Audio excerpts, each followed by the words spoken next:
Un automate fini déterministe DFA est représenté par un quintuple de la forme S, sigma, delta, iota, F, où S est un ensemble fini d'états, sigma est l'alphabet de l'automate, c'est un ensemble fini, delta est une fonction appelée fonction de transition, iota est l'état initial, F est l'ensemble des états finaux qui est inclus dans l'ensemble des états. On prend par exemple le quintuple suivant. Nous avons ABC, ABC, delta, A et AB. Et nous avons delta qui est défini comme la transition de A à partir de A et B, la transition de B à partir de A et C, la transition C à partir de A et A, la transition A à partir de B et A, la transition B à partir de B et B, la transition C à partir de B et C, la transition A à partir de C et A, la transition B à partir de C et B, et la transition C à partir de C et C. Donc, on peut lire ce quintuple comme suit. L'ensemble d'états est A, B, C majuscule.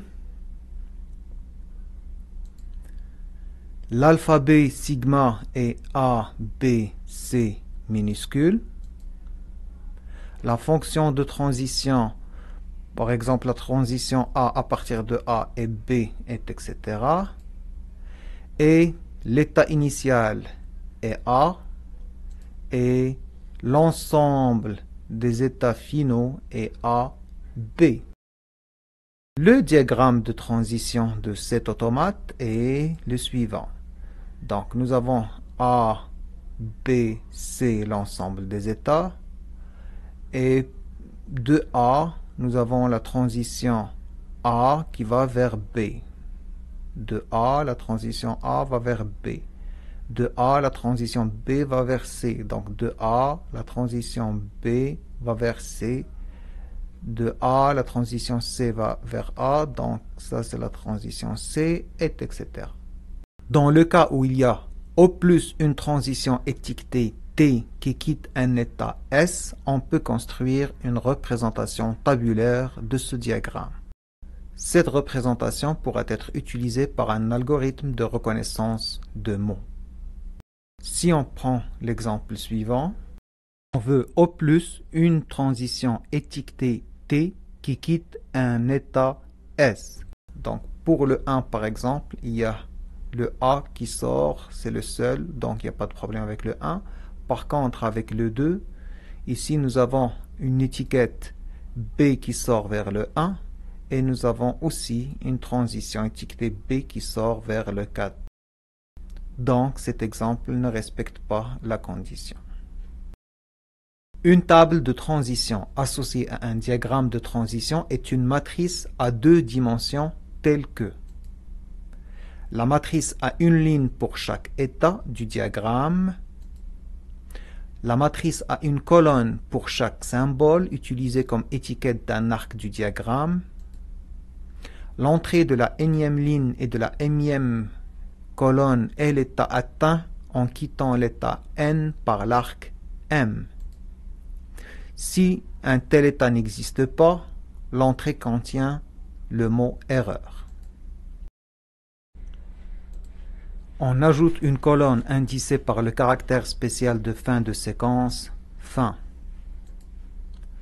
Une entrée de cette colonne est le mot accepté si l'état de la ligne en question correspond à un état final.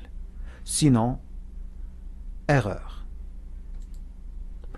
Voici un diagramme de transition et la table de transition qui lui est associée. Donc si on prend par exemple ce diagramme de transition, on veut construire la table de transition. Le premier point, on a dit, c'est pour chaque ligne, on va mettre un état. Donc les états qui existent, c'est 1, 2 et 3. Maintenant, pour chaque colonne, on met les transitions. Donc, la transition lettre et la transition chiffre. et on commence à remplir les cases selon les transitions. Ça veut dire, si on quitte le 1 avec lettre, on quitte le 1 avec lettre, donc on va être à l'état 3. Si on quitte 1 avec le symbole chiffre, donc on va être dans l'état 2. Maintenant, dans l'état 2, il n'y a aucune transition, donc on va avoir erreur et erreur. Dans l'état 3, si on quitte l'état 3 avec le symbole de l'alphabet lettre, donc on va être toujours dans 3. Si on quitte 3 avec chiffre, on va être dans 3. Maintenant, on ajoute la colonne fin. Dans cette colonne, on va mettre accepté dans les états finaux, ça veut dire 3, et on va mettre erreur dans les autres états.